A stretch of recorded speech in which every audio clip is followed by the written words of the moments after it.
Okay, we're live. I'm super excited today. I have an awesome guest on. This is one that I've kind of been itching on for a little while. She was referred to me by mutual friends, and I heard her story and was blown away. It hit home to me because she has some roots in an area that I'm familiar with, obviously Boston, and her story is really unique. And I think to a lot of concealed carry enthusiasts and folks out there in the concealed carry world, this story is going to really hit home. I have the one and only Layla Pirnie. Doo-doo-doo. So really excited to have you and get your story. I was blown away when I heard it through mutual friends, and we share a lot of mutual relationships, which is pretty interesting. We should have met sooner. But I want you to do a deep dive, Layla, into how you got here and how you got behind all these causes and what the catalyst was. Yeah, sure. So basically, I moved to Boston in 2018 to Cambridge because I was going to school at Harvard. And so before that, I was living in Alabama. I lived in Alabama about 10 years.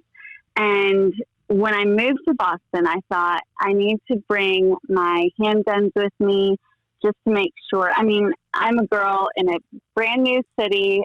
Boston's pretty big for me, having been from Alabama, and I really don't know anyone there. So I've got to protect myself. And so when I moved there, I took my guns with me.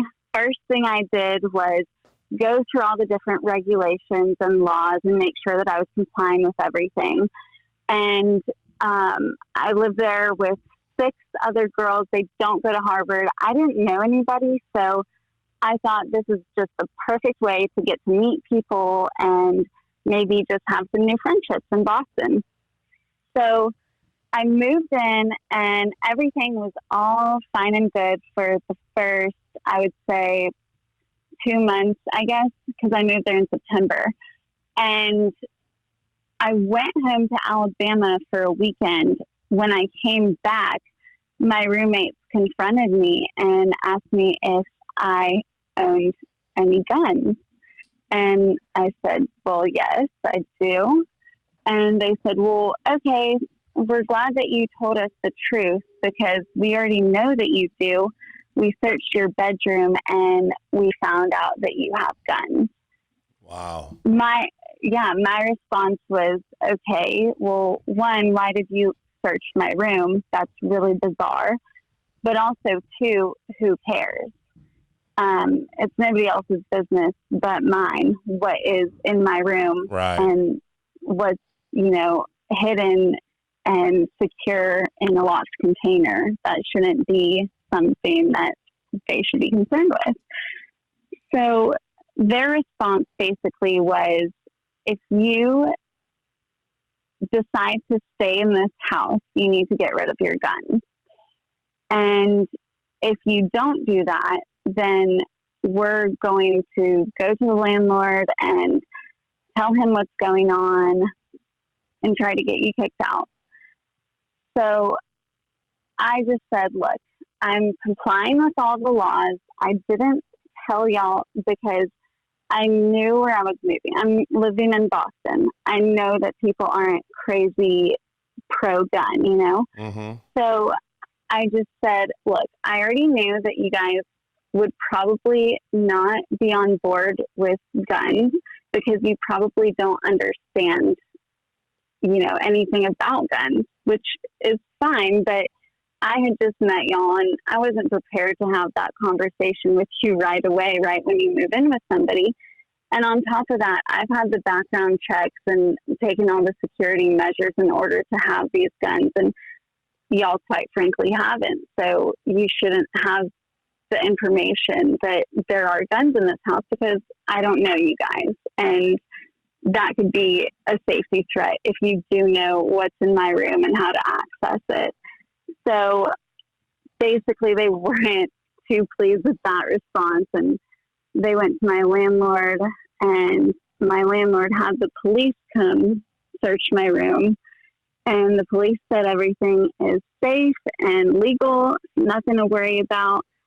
And my landlord wrote me an email saying, although the police said that everything is fine, I don't want you staying in this house unless you get rid of these guns. If you don't, you'll owe me $6,000 plus a month in rent until the end of your lease. Mm.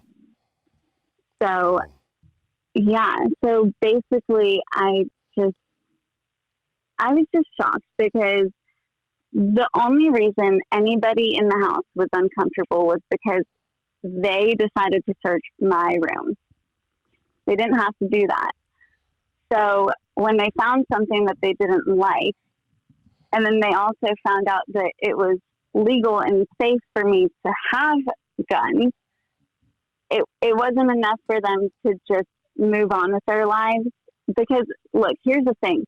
They lived in a house with me for 2 months, perfectly safe. Nothing was wrong. We all got along really well.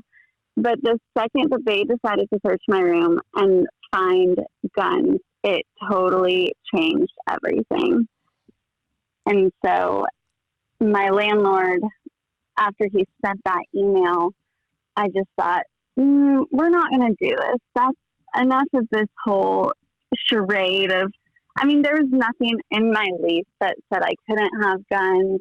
So I just vented about it to some friends, and they said, well, why don't you just go on the news about this? And I did, and ultimately decided that I would move out, and I moved to Texas. I figured in Texas they'd let me keep my gun.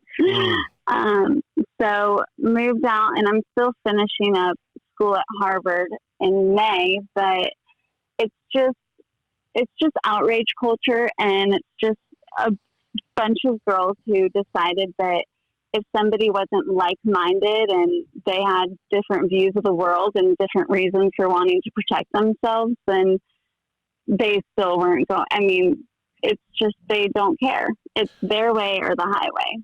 I'm blown away by this story and hearing you explain it in depth. It's a violation on so many levels, and that's what makes it so mind-blowing. Like, my first reaction would be like, hello, privacy, like, you go through my things. But I want to back up for a second and ask you, were all the roommates from Boston, or were they students and from different areas?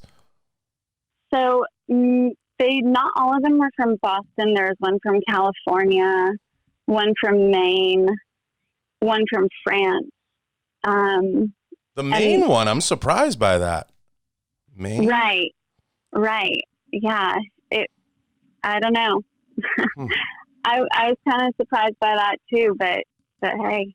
Yeah, but no, they were all from all over the country. Just, I can't say I was terribly surprised about the girl from California, but, of course. Well, she also had a communism poster in her room. So okay. Oh, yeah. Yeah. That's the level of thinking I was doing. Right. It's now, coming back to my original point, it's just mind-blowing because it is such a violation on so many levels. First, you have them literally, not to be that guy, literally performing an illegal search and seizure of your room. It's not common property. It's not, an area where they should even be, but they felt the need to go through your things. And as you said, you're complying with all the laws. You're complying with what you have it in a locked container. It's one of those things that you just feel violated on so many levels. Am I right? Right. Totally. I mean, to put it into perspective, these girls literally searched my closet, under my bed, in all of my drawers. That includes, by the way, my underwear drawer, which is just a sick thought. And I mean, they really, because I wasn't just keeping these guns out in the open. They were really meticulously hidden. And so, yeah, it's just a creepy feeling to know that people went through all of your very personal belongings. And on top of that, I mean, they told me that they didn't actually read these, but I had little prayer notes in my nightstand.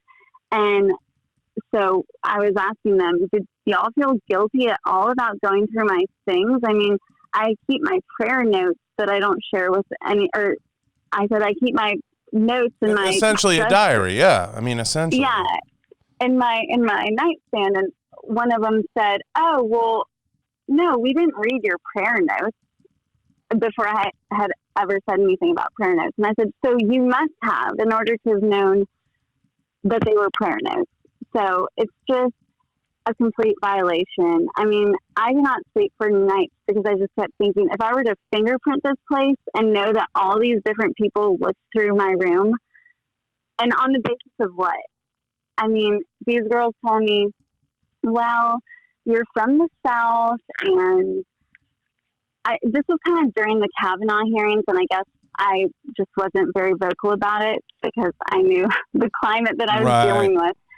And so, there were comments about, "Oh, you were silent during the Kavanaugh hearing. We figured you might be Republican. We thought you had a Trump hat, whatever."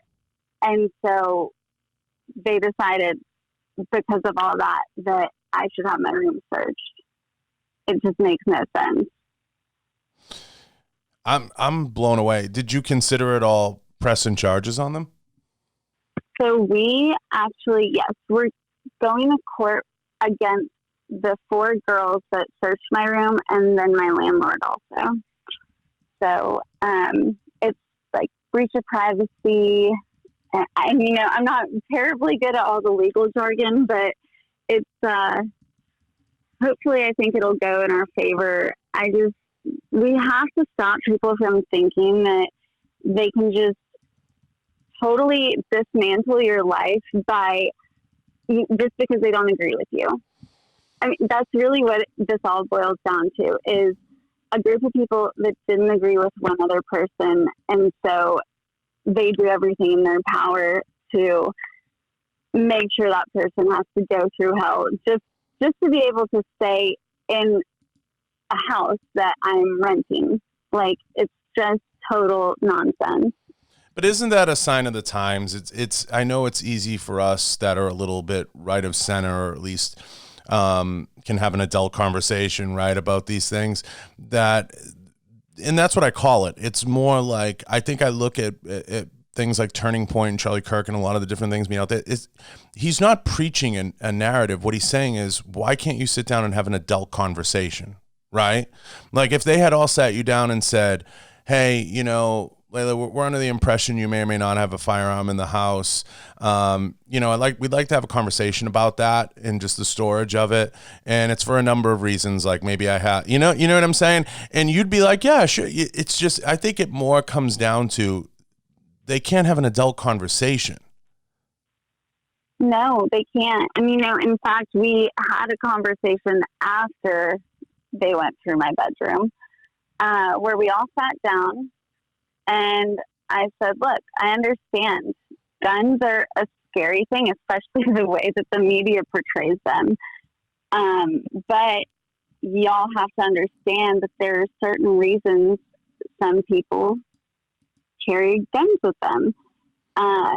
You can't be totally blind to what somebody might have been through just because it doesn't fit with how you want to see the world."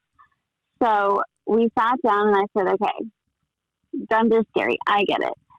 How about I take y'all to a shooting range and you don't even have to touch a gun, but just, you can watch me and see that I know what I'm doing, and maybe it'll just make y'all feel a bit safer to know that I'm not just somebody who just owns guns for fun and I'm going to do something stupid. I don't know." Hey, you can use my range anytime. I'm still a member at Andover.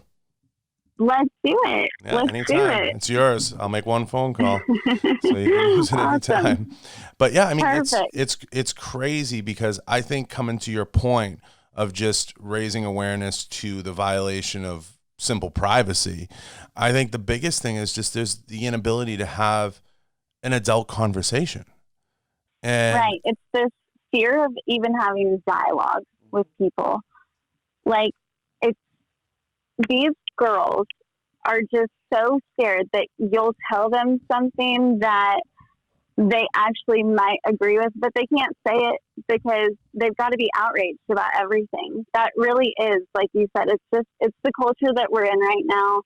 And it's really unfortunate because you can always learn something from having a conversation with somebody, but you're going to get nowhere if you just shut them off and say, well, no, I've already decided that this is exactly how I want it. And if you don't comply, then we're going to have major problems. And I'm right, you're wrong. Ha ha. It's crazy. It's on so many levels. It's crazy to me. So this all happens, and obviously, I assume you leave, correct? Sorry? You leave. You leave that house. Yep. You get out. So, and I actually wasn't even going to. I was going to stay, but it escalated so much in the house, and I'm a full-time student, so I couldn't concentrate anymore being in that house. I mean, they would do such petty things, but just like try to keep me up at night so that I couldn't study, so they'd be blaring music. It was just totally high school. So yeah, I just decided, I made it 4 months in Boston. And I said, all right, I think it's time I go back to the South where people have respect of privacy and people, even Democrats, are totally supportive of guns. So, except for Beto, but whatever. Right. So you're able to kind of get out of that situation, and then you reach a point where somewhere along the line, this becomes a cause for you. This becomes something that is a passion play. So you start the legal process, and I know you can't get into that, but you start the legal process, but there's also, you become a little bit of a movement explaining what you went through. Completely. And I never thought that would happen. I tend to be a pretty private person, so it wasn't ever anything that I was seeking, but the more conversations I had with people after my story broke, the more I recognized that people really have a totally skewed perception of self-defense and the Second Amendment, and they're willing to argue about things that they know nothing about. I mean, you'll have conversations with people that'll say, oh, well, I just think that assault rifles should be banned. Okay, what is an assault rifle? Right. Oh, it's an AR.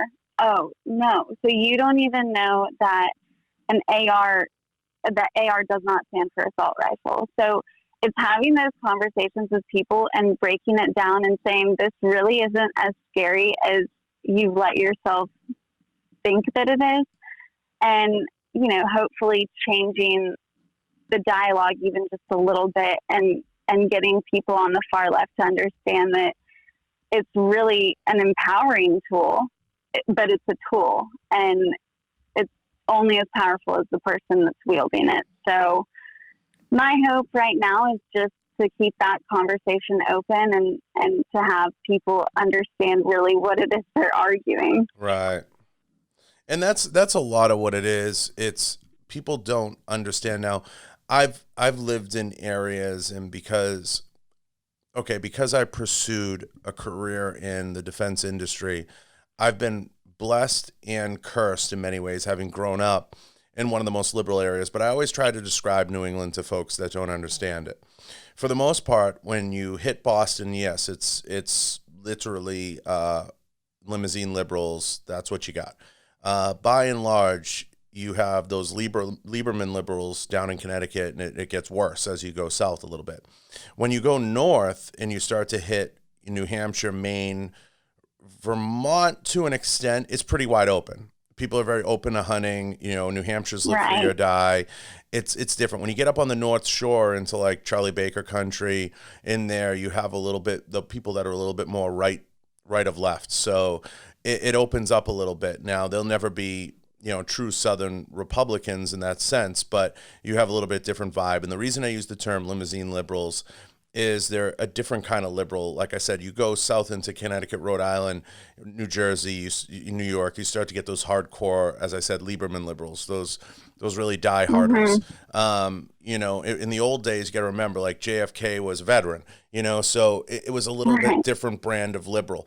Now, on the college campuses, Boston being the college town that it is, it's exacerbated tenfold. I just had some friends up here for the recent UFC fight, and they were from home, and they're influential in the political scheme of things. And I said,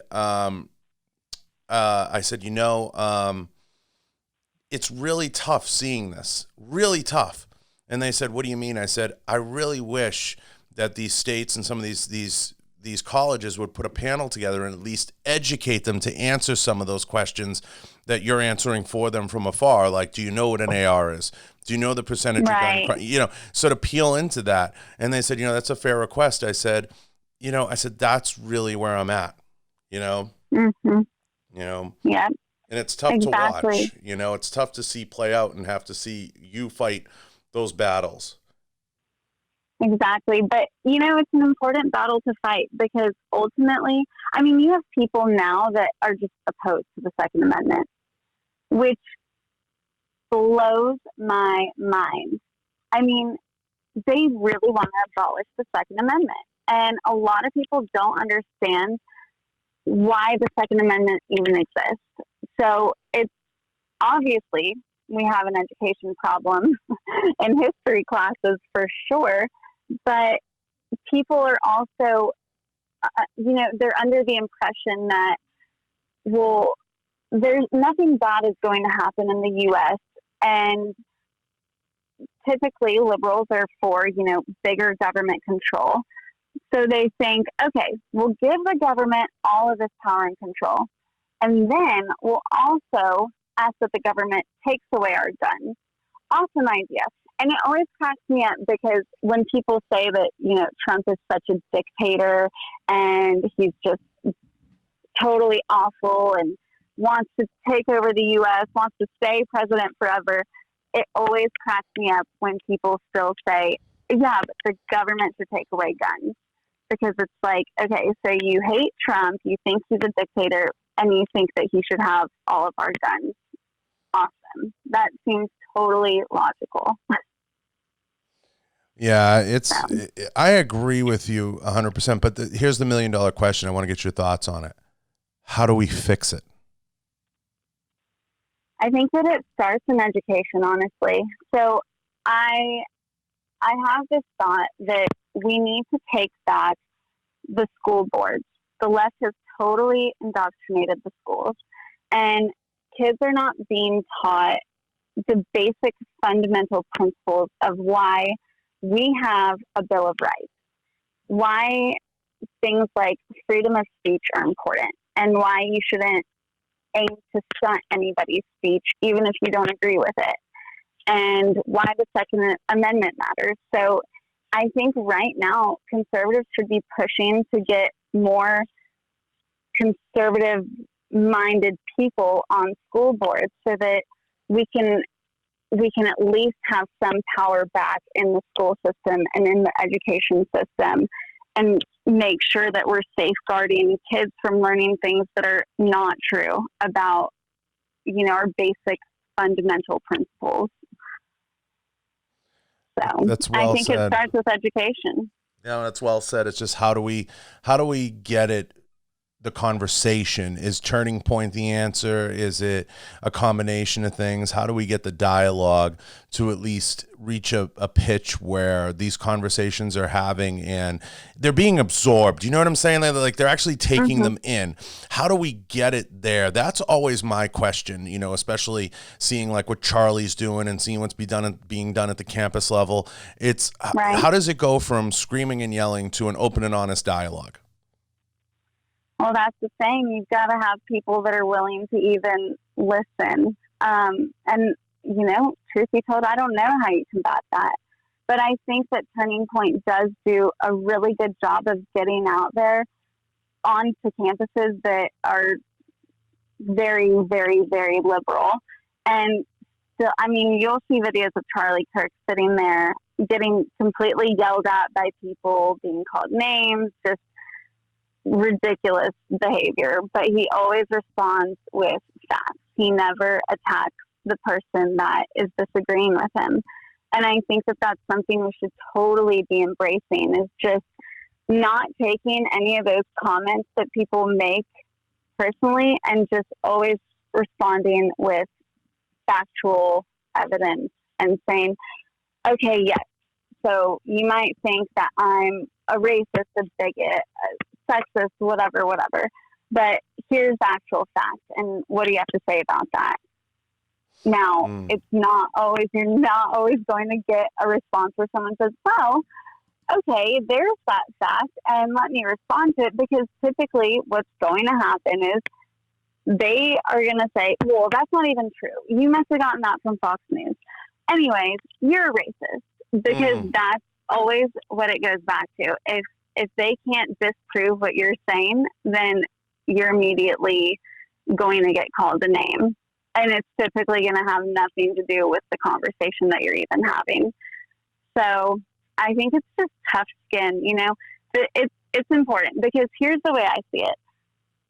Our grandparents fought in World War II, maybe great grandparents, but their fight was a lot more different than our fight today. And to some extent, we have it, or actually to every extent, we have it a lot easier. But they had to go, I mean, their enemies were overseas, and it was physical, it was a real combat.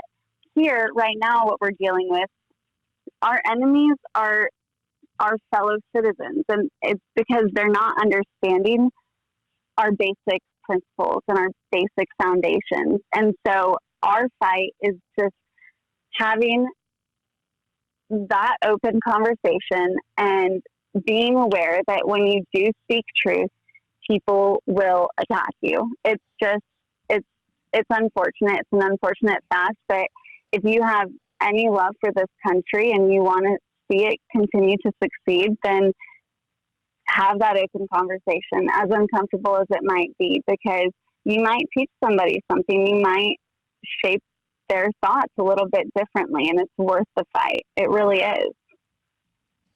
Yeah, it's really amazing, and your thoughts are definitely well thought out. You've really kind of, opened my eyes to creating a legitimate answer to a lot of these different problems that I don't like to use the word infecting, because then it makes it sound like we're trying to infect our own narrative, on the situation.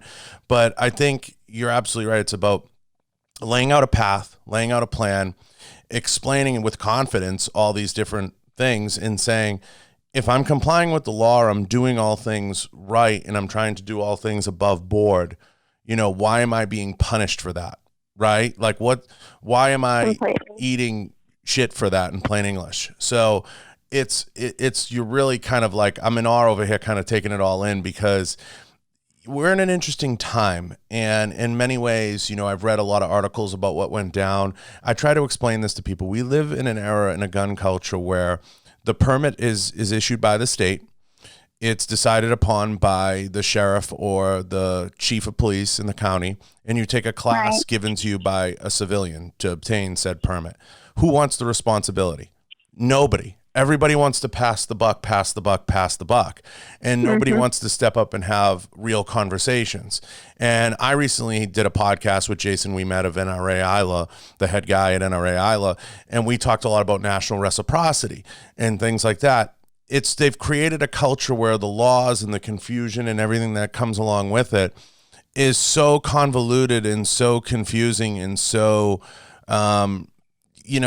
almost against the consumer, against the gun owner, against the gun shop owner, that we're all set up for failure, right? Like it's one of those things. It's almost like you're in a bad relationship, right? And if you want to look for something, you'll find it. You know what I mean? So you can't win. It's like you're dating that crappy guy or crappy gal, and like, like if you want to look for something that's going to set you off, you'll find it every time. And it's the same thing the way a lot of these laws are set up. I mean, what are your thoughts on that? I totally agree. I think everything right now is designed to confuse. And that's a shame, because and it's hard to find real information out there, because you have to read 3 different articles to know that what you're reading is even factual. But yeah, of course, all these, I look at the laws being proposed in Virginia, and it is just maddening. Okay, so they want to ban assault rifles, and they list out a bunch of different guns that are supposedly assault rifles. Well, who decided what an assault rifle is? Because, or in their terms at least, because it's kind of like they just coined the term and decided, well, we're going to include semi-automatic guns, and it's really just the way that a gun looks is going to be the determinant for what is going to be allowed and what's not going to be allowed. So yeah, it's totally confusing, because when you look at the bare bones of everything that they're trying to put out into legislation, none of it makes sense when you actually know things about guns. But that's just the problem. You have to be educated to know that all of this is actually nonsensical. And so, yeah, it's unfortunate. And I don't think people do as much research as they really should when they consider these issues. But then again, there's so much misinformation out there that you can pretty much find anything to fit the narrative that you want. Right. So if you want to say that guns are bad, then it's super simple to just go on Google and type in gun. I mean, Google is so skewed anyways. I was doing a project actually where I was citing how many lives had been saved by guns. And it took me about 6 pages to get to one article that was positive about a gun. And then I tried another search engine. I think it's DuckDuckGo. I don't remember the exact name. And first page, it was all positive. So people are just being indoctrinated. That's the fact. Right. Because if you're even trying to find something positive on guns, it takes pages to get there. Wow. Yeah, I've heard some of that from Junior in the past. Some things he'd message me, or he'd say, go Google this, or go look, and you just kind of come back with so much disinformation and like you said, so much peeling back of the onion that you can't, you can't find what you're really looking for, because by design they've buried it. Right. So it's one of those things. Yeah. So it's refreshing, if I can say, to see a woman approaching the gun advocacy narrative and conversation from the angle to which you're approaching it. You're not out there running around trying to be tactical. You're not out there trying to run around and put gear on. You're like, I'm just a woman who owned a gun, who went to college, and her roommates ransacked, and you came into this from a side of it that is refreshing to see on social media, because there's so many women that try to capitalize on the gun bunny culture, if you will. Right. So yeah. And what are your thoughts on that? Well, people can do whatever they want. Ultimately, I really, if that's the way that you want to promote yourself, go for it. But what I'm trying to do is just tell people that you don't have to be a total gun nut to understand the value in wanting to just protect yourself on a day-to-day basis. That's all it is. And, that's why I think a lot of women identify a lot with Amy Robbins' company, Alexo Athletica, because it's just for the everyday woman who just wants to have a gun on her body, but doesn't necessarily want to be that person that's showing it off. And I think a lot of people do try to capitalize on the whole gun world, but ultimately it's just a way to protect yourself. And it's just a way to have kind of that equalizer. So for me, my whole thing is just, people, I want you all to understand that I'm 5'3".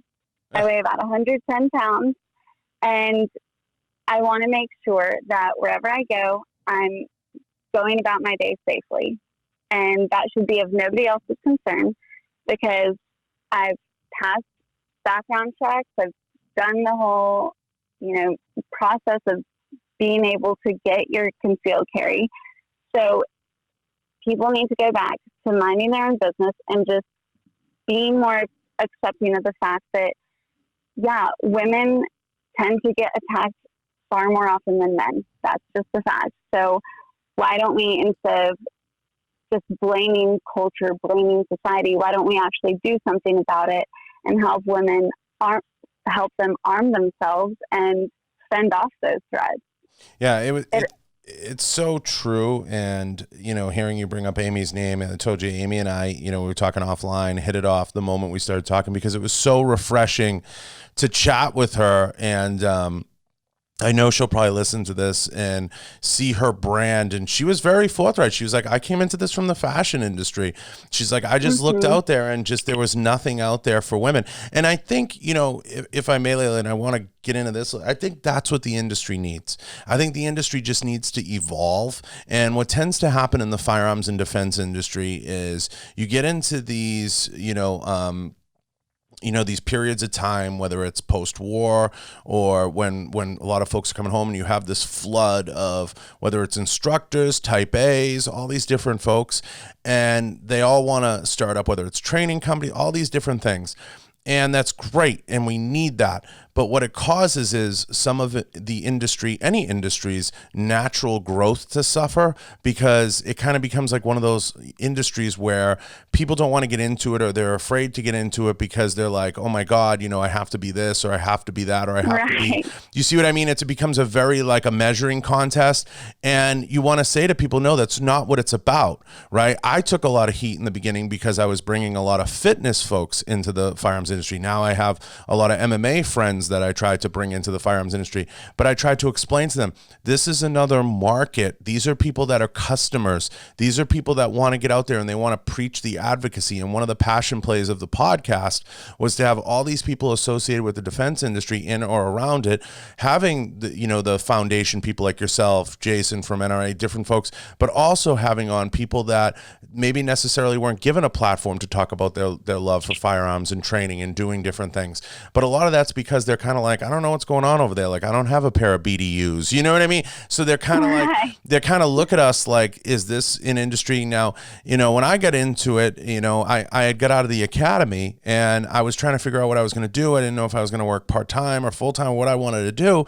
And I got the opportunity to go around, and Instagram and social media was just becoming a big thing, and do some marketing and do some social media for a lot of the different brands and advise them. And I came into it with a little bit of that I've been in the huddle attitude, but also a little bit of that attitude of like, I'm a little bit of an outsider. I'm looking at this from a business perspective, I had an education, and I was just kind of like, looking around at the landscape, and I'm like, wow, the interaction, like that's one of the things, even like on LinkedIn, the interaction is so like poor, like the sharing of ideas. And that's something Amy and I were talking about. It's just everybody has this closed off, nature about them. And I'd love to see more sharing of ideas, more open conversations. We're almost all so, like closed off, like we can't talk about it. That could cause a wave. And I'm trying to put a voice behind a lot of the folks out there participating in the firearms business. Yeah, totally. It is. I mean, it is scary for anybody who really just doesn't know much about guns. I mean, you can maybe know how to shoot a gun, or maybe you even have an interest and you've never shot a gun before. It is kind of intimidating to be a part of this space, because people are so knowledgeable, and that's amazing. But I think a lot of people are just totally intimidated by not knowing exactly what a magazine is, or, just little things like that. And so they don't want to talk about it, because they don't want to, if they have a conversation about guns, they want to make sure that they know what they're talking about. At least my friends on the right, that seems to be the case. It's really funny, because my friends that do argue against guns know nothing about guns, but they're totally willing to have the conversation. So, yeah, it's just people, I think, need to just have that want, I guess, to be able to dive right in and just know that even if you say something silly, it's totally okay. Just correct yourself along the way, and let's have real, honest discussions. That's the only way to get anything done. I agree. And what are some of the advocacy groups you're affiliated with, and what do you got going on right now? So right now, I am the Texas State Chair for Empowered 2A, which is, I don't know if you're familiar with Antonia Okafor. She was living in Texas and advocated for Campus Carry, which is just amazing. So that's her organization. They've partnered up with Gun Owners of America. So the whole purpose is talking to people on college campuses and just opening up that dialogue and saying, okay, I carry a gun for this reason. And maybe for you, that reason will look totally different, but you at least understand and respect people's rights. Well, if you have people that say, no, it shouldn't even be a right, then that opens the door to a conversation about the Second Amendment and why we have that in place. So it's really just getting the word out there and spreading real information and facts. And then on top of that, I work with Turning Point USA as an ambassador. And I mean, Charlie Kirk is just absolutely amazing in what he does. And I think he's totally the best person of encouragement just to say, get out there, spread the word, and be loud about it, be vocal about it, and have that dialogue with people, even if it's just totally uncomfortable. And even if, people are saying things that are off color or just quite frankly rude, still go out and have that conversation, because you never know. You might just flip somebody's mind.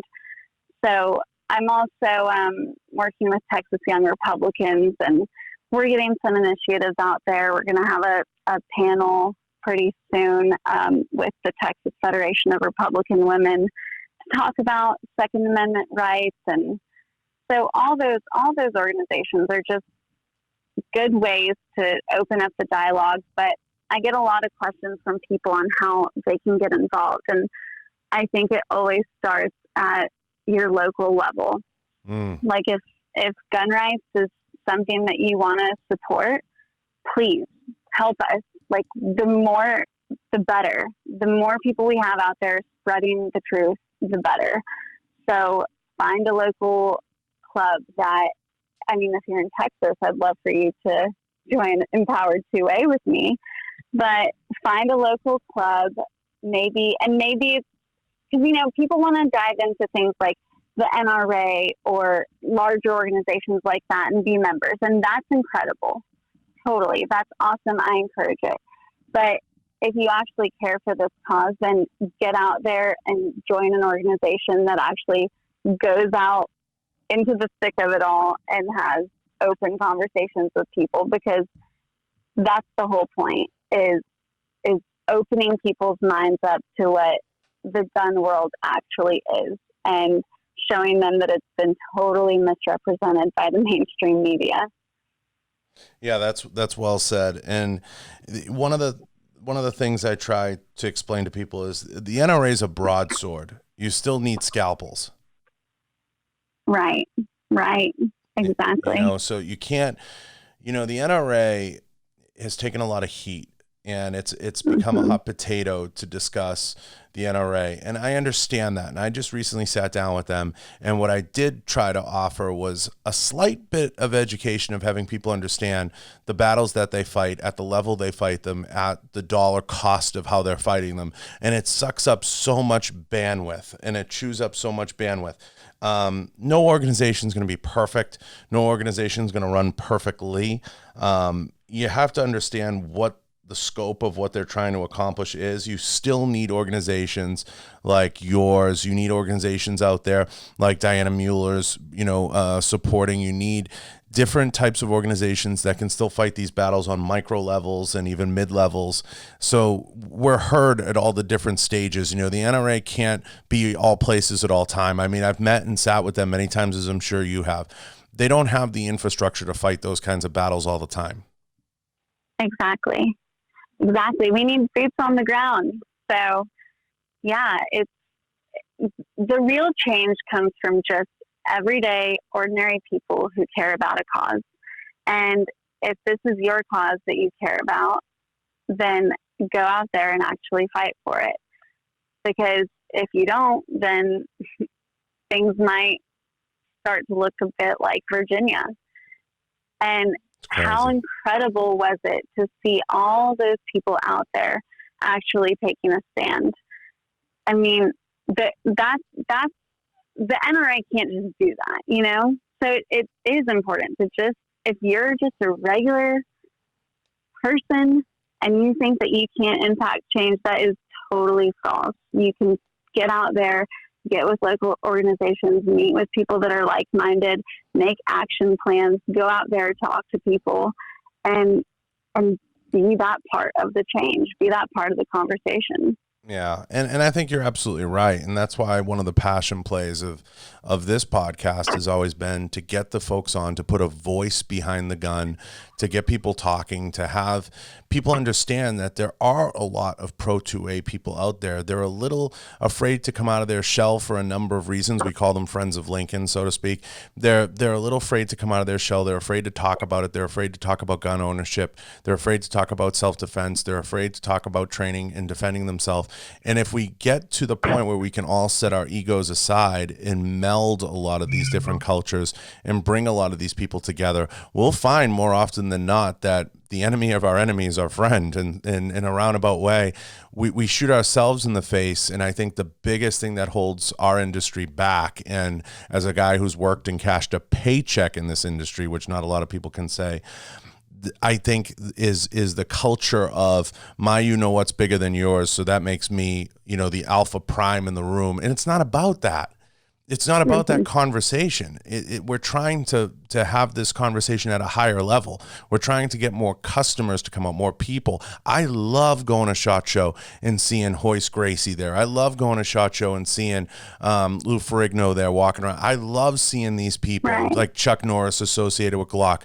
Get more of these people out and get them talking and get them out in the forefront and have them be a part of the conversation. And say, you can be a normal person and want to protect yourself in one way, shape, or form. I love seeing celebrities do jiu-jitsu, judo, whatever it is. I love seeing all those things. And I look around, and when I look at the lay of the land, it's not always about who's the SEAL, who's the this, who is, you know, and you see a lot of that in the industry. There's a lot of that. And I've talked about that very openly with them. You know, I've had multiple operators on the show, and we've talked about that. I just think the conversation and the dialogue needs to move to more of a place where we're having open and honest conversations about our love of self-defense, our love of protecting our own, our love of exercising our rights. We're not violating any laws. An AR is not an assault rifle, you know, just getting into those very honest dialogues and just having a conversation. But I think one of the things that's held the industry back the most is when you look at social media and things like that, there's not a voice behind, there's not context.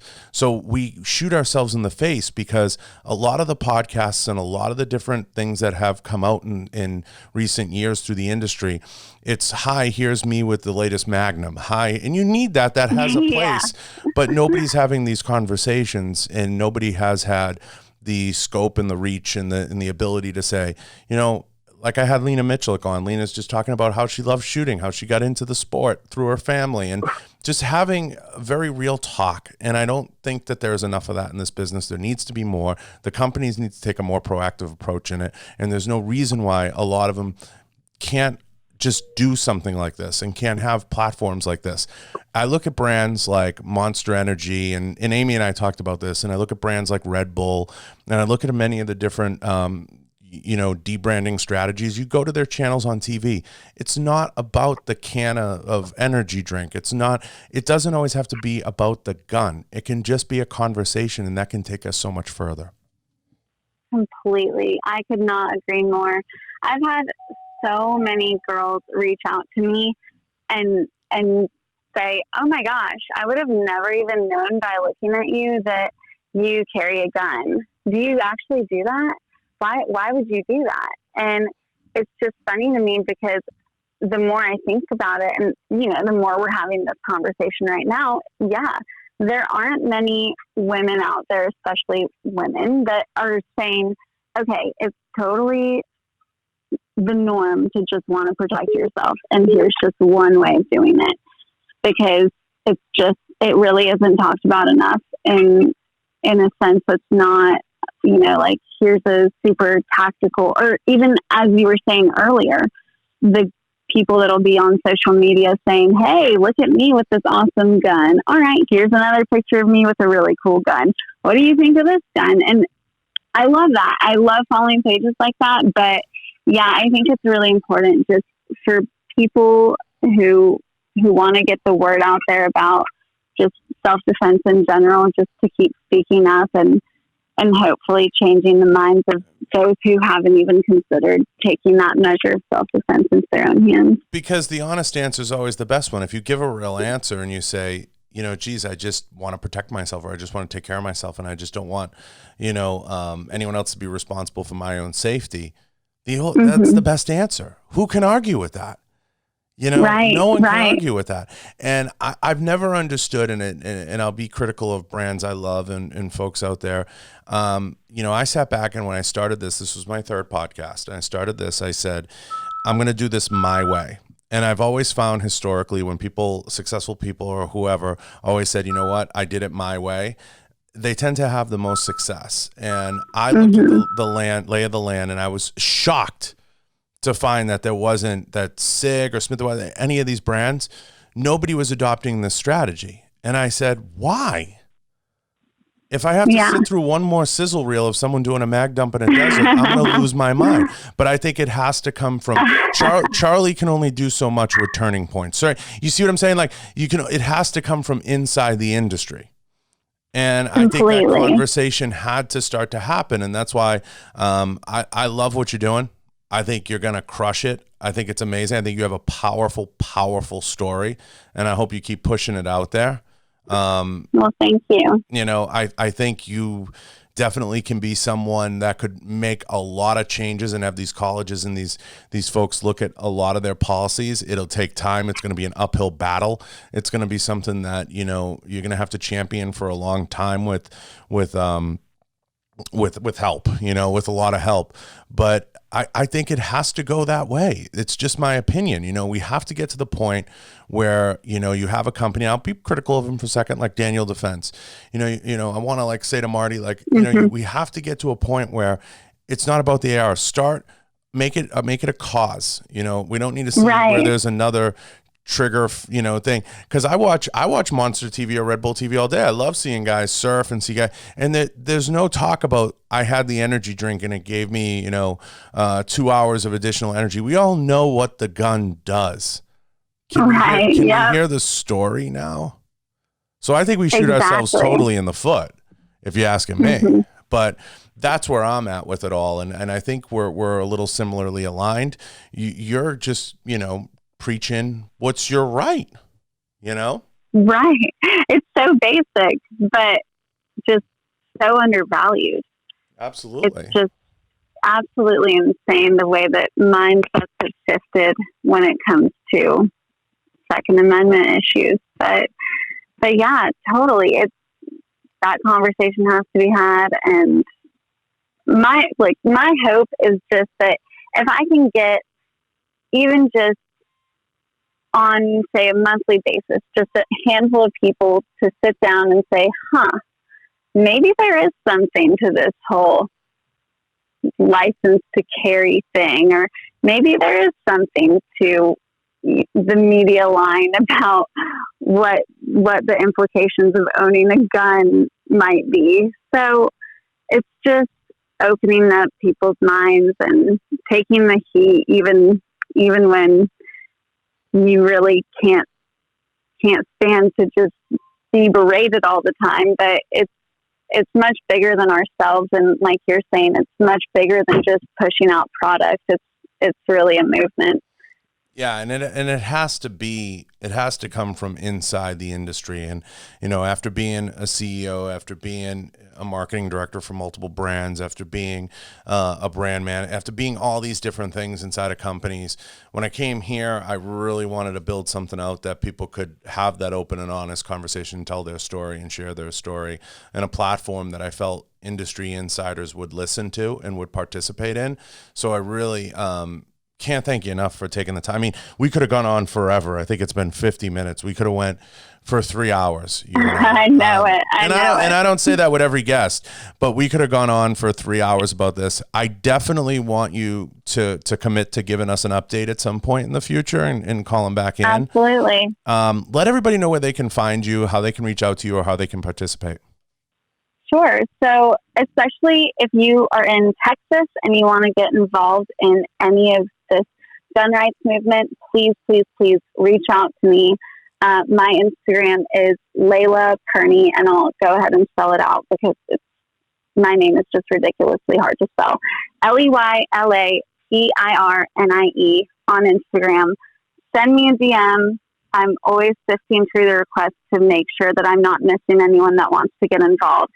But even if you're not in Texas and you need to find a resource for how you can get involved with this movement, send me a message anyways. I can probably connect you with somebody that will be more than willing to help you get the word out there and get you involved. So that's me. I'm not really active on Twitter, I'll be honest. This whole social media game is honestly so new to me. So mostly just check my Instagram. Well, the social media game is what it is. I think you'll do just fine. Twitter is a good resource. I know Twitter has gone in and out of favor with me. I've been active I share the podcast and whatnot on it, but Twitter has a place. LinkedIn is really a great resource if you use it properly. Right, yeah. Yeah, I have a lot of traction, a lot of luck with LinkedIn. I think that there's a lot there. So, I can't thank you enough for taking the time. Well, thank you. Thank you so much for having me on. Yeah, it means a lot. And thanks for facilitating the conversation about what this movement really is. It really is so important. Well, I hope I made some sense. I never think I'm the smartest guy in the room, but I hope it made some sense, at least from my angle of how I see it. But I know we all have different takes, and I really think that you have something there, and I like your take on it, and I'm not always like-minded with a lot of people and their approach and how they want to tackle the subject of the 2A movement. And I really can appreciate you sharing your story. I love your causes and what you're a part of. And I think it's going to be something that I'm looking forward to catching up on in a few months, few years as time goes on and following and tracking and seeing where you go with it. Yeah, well, thank you so much for having me on. Anytime. I appreciate you. I want to thank everyone in the studio. I want to thank everyone at kvar.com. I want to thank everybody for helping make this happen, including, I think it was it Kendall or someone connected us? Yes, Kendall Jen. Yeah, so Kendall, thank you for connecting us. It was really good. And I appreciate you taking the time. Of course. All right. We're out.